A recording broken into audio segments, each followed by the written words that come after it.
Saudaraku, Liga Voli Korea musim 2023-2024 akan memasuki putaran ketiga mulai 2 Desember.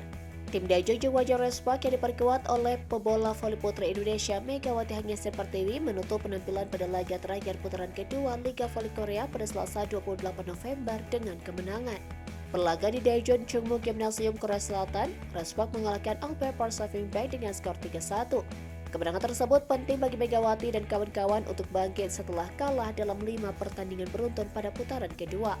Respak akan mengawali putaran ketiga dengan menghadapi Hwasong IBK Altos pada Sabtu 2 Desember 2023.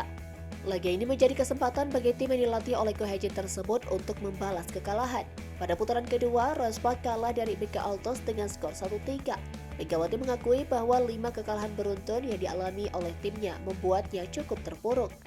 Megawati kembali menemukan performa terbaiknya karena semangat saling mendukung di dalam tim Respak. Sementara itu, pelatih Ko Hae-jin mengatakan solusi untuk membawa anak asuhnya keluar dari kekalahan beruntun adalah memperbaiki mental melalui latihan yang lebih keras.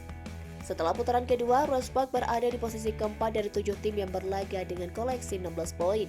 Megawati naik ke urutan keempat dalam daftar top skor Liga Voli Korea per 28 November. Megawati mengumpulkan 276 poin, jumlah ini sama dengan yang didapat Yasmin Pedagani dari Alpepars.